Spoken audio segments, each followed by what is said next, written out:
Bueno, continuamos con la clase de las normas laborales, las normas en el deporte en Argentina. Recién dejamos el capítulo laboral y ahora vamos a centrarnos en dos leyes, que otra vez son dos leyes absolutamente novedosas en derecho comparado y son muy interesantes.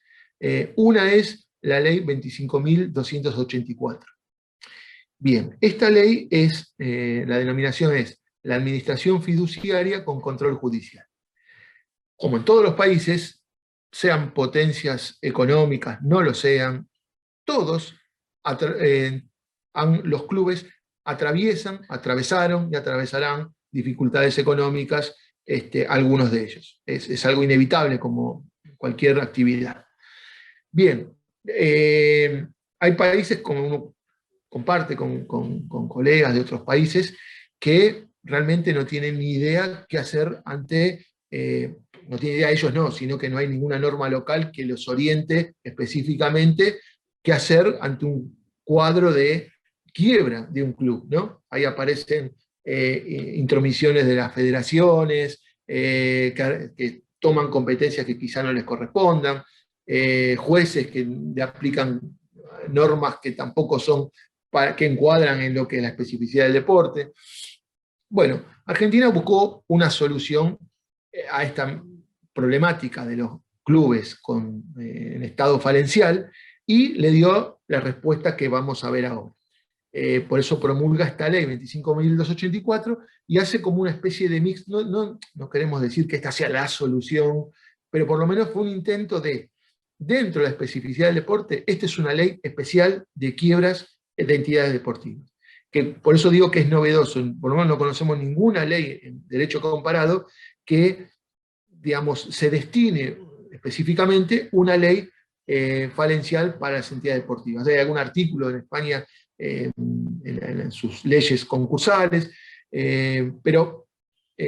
o alguna norma penal incluso, pero así una regulación específica no existe. Bien, acá se tomó el modelo del fideicomiso, por eso la ley se llama fideicomiso de administración. Vieron que los fideicomisos, por la ley, pueden ser de distinto tipo, ¿no? Acá se tomó la figura del fideicomiso de administración. O sea, que todos los bienes del club que entran en un estado de quiebra pasan a entrar en una especie de régimen de fideicomiso, en el cual hay alguien que lo va a administrar, están los bienes fideicomitidos y están los beneficiarios, que obviamente son los acreedores de esta quiebra, ¿no es cierto? Pero todo este escenario se hace a través del control judicial. Es un proceso judicial. Lo que vino a hacer esta ley es sacar de la esfera de la ley de concursos y quiebras genérica a las entidades deportivas, cuando estén en quiebra. Entonces, visto este contexto, vamos a meternos brevemente en la ley para que tengamos una referencia, ¿no? La ley se aplica a asociaciones civiles con objeto deportivo y que sean de primer grado. Cuando habla de primer grado, en forma genérica estamos hablando de los clubes, ¿no es cierto? Segundo grado serán las federaciones, así que incluso hubo alguna federación, como la que antes nombramos, Unión Argentina de Rugby, que quiso entrar en este régimen y no le admitieron el trámite porque no era de primer grado esa asociación. Entonces, estas asociaciones, cuando entran en quiebra, técnicamente en quiebra, el juez tiene la obligación de aplicar esta norma, de oficio la tiene que aplicar. ¿Qué pasa cuando están en concurso? Bueno, en concurso, como es una ley muy beneficiosa para el club, es más, hubo planteos de inconstitucionalidad de acreedores por entender que había una especie de discriminación respecto de sus créditos, que no prosperaron, pero es una ley muy beneficiosa para los clubes. Cuando están en concurso, la ley les da la posibilidad a las autoridades que estén administrando el club a elegir, optar por entrar en este régimen. Porque si están en concurso, como dijimos antes, se le va a aplicar la ley general de concursos y quiebras. Ahora, si es quiebra, se le aplica esta ley. ¿Qué pasa una entidad deportiva que está en concurso? Bueno, la ley les faculta a que las autoridades pidan entrar al juez, le soliciten entrar en este régimen y al efecto tienen 60 días para que la asamblea de representantes, o sea, la asamblea de socios, confirme ese pedido hecho por sus autoridades. Si lo admiten, si lo aprueban, entonces entra también dentro de este régimen de fideicomiso. Si no, se aplica solo a las quiebras. Dijimos que es un fideicomiso. Bien, ¿quién va a administrar este fideicomiso? Un órgano, la ley lo denomina un órgano fiduciario. Un órgano que tiene 3 miembros, bueno, un abogado, un contador y el tercero un especialista en actividades deportivas, gestión deportiva. Que bueno, lamentablemente la ley no abrió, dice que cada cámara debería tener un registro de especialistas de cada uno de estos, digamos, de estas partes, para que cuando surgiera una fideicomiso de este tipo, hubiera un listado de dónde los jueces poder acudir, ¿no? Para designar. Bueno, nunca se realizaron ese tipo de listas, entonces la realidad es que el juez que lleve este tema elige a alguien o que le acercan o el propio juez elige de su entorno alguno, pero sin cumplir esencialmente lo que dice la ley, porque supuestamente el abogado, digamos, la pata jurídica, debería tener especialización en derecho deportivo y muchas veces eso no ocurre. Bien, en líneas generales, digo, siempre están las particularidades, pero en líneas generales, quien va a administrar digamos, la gestión del club es este órgano fiduciario. Después va a haber cosas extrañas como el régimen que tiene el Club News All Boys, que hicieron toda una movida para que justamente pase lo contrario, que el órgano quede en un segundo plano y lo administre las autoridades electas, ¿no?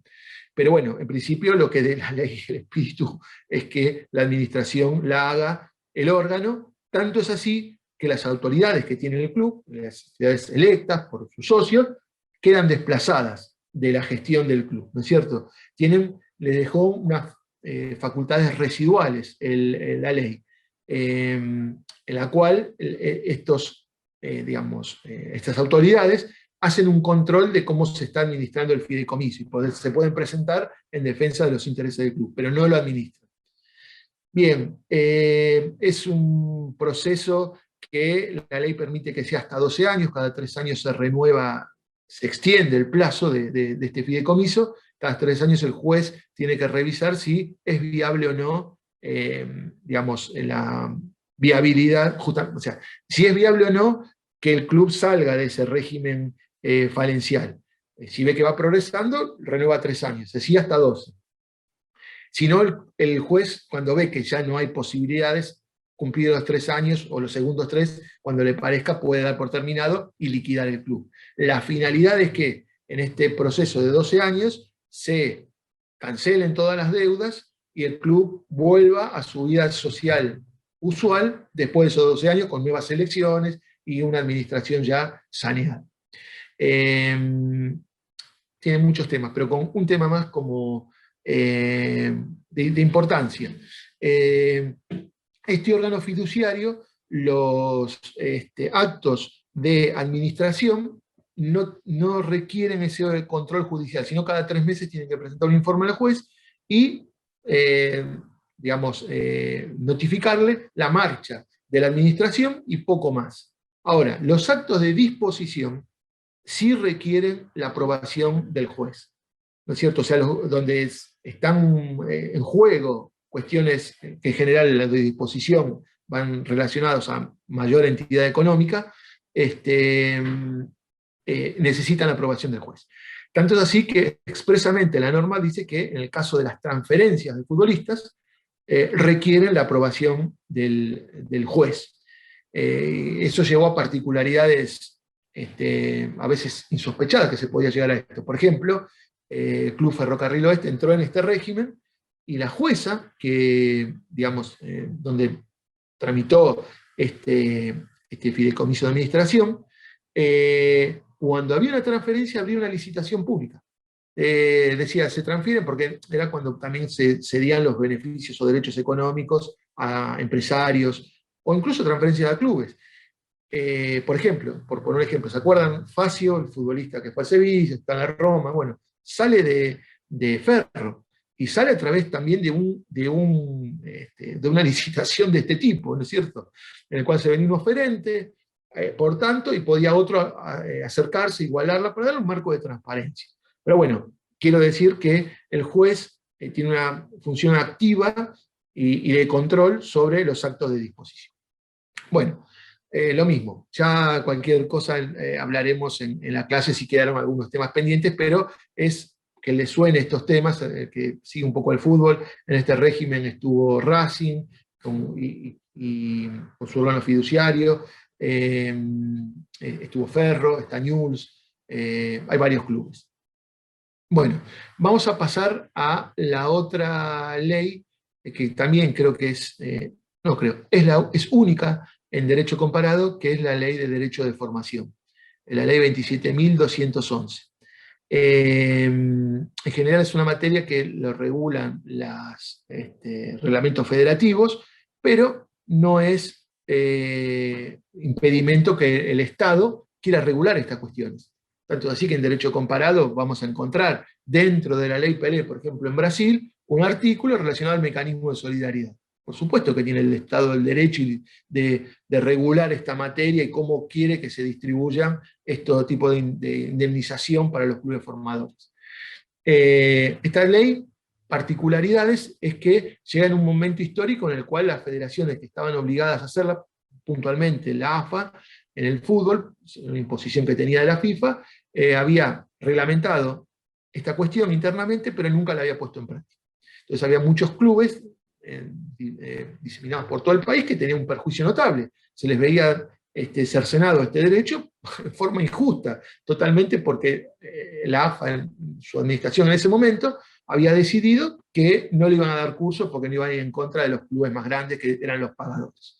Bueno, sale esta ley en noviembre del año 2015, con algunas notas que las vamos a, por lo menos, mencionar. Por ejemplo, es una ley que es para todos los deportes, no solo para el fútbol. Es una ley que el club beneficiario no puede renunciar, es irrenunciable este derecho.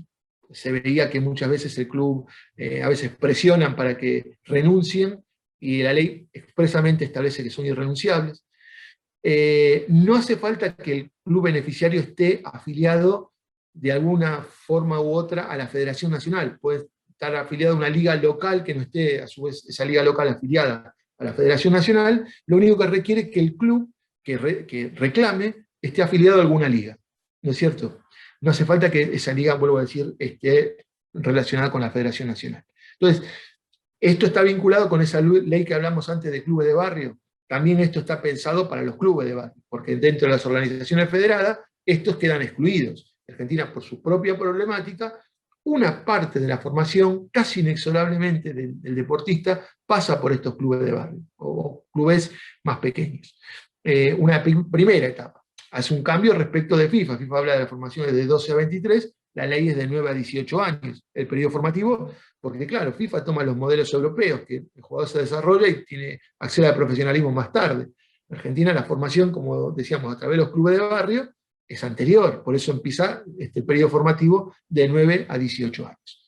Bueno, básicamente, ¿cuándo corresponde? Cuando hay una transferencia dentro del propio país, cuando el deportista firma su primer contrato profesional o cada vez que firme un nuevo contrato. Si el jugador extingue el vínculo, el deportista, unilateralmente pagando una cláusula de rescisión, también le corresponde percibir esta indemnización por formación al club formador. Bueno, también tienen derecho los clubes de los deportes individuales. Hay un capítulo destinado a deportes individuales porque no querían dejar de lado cuestiones de deportes como el tenis, el ciclismo, que pueden, el boxeo, si llegase el caso, pueden estos clubes formadores también recibir este beneficio. El último tema, así trascendente y particular que tiene la ley, es que destina que el procedimiento sea el más abreviado que haya dentro de la jurisdicción donde se tramite, para darle celeridad. Y el otro tema es que el club beneficiario elige la jurisdicción, o la propia o la del club demandado. Y esto ayuda mucho porque hay clubes pequeños de provincias que están alejados de quizá el lugar donde firmó el contrato y no tendrían acceso a buscar un abogado en ese lugar. Por lo tanto, lo puede hacer en su propia jurisdicción. Y en el fondo es una forma más de invitar a los clubes pagadores a que cumplan con su obligación para no tener un juicio en un lugar que ellos quizá no tengan ni abogado. Bueno, aquí terminamos este nuevo bloque.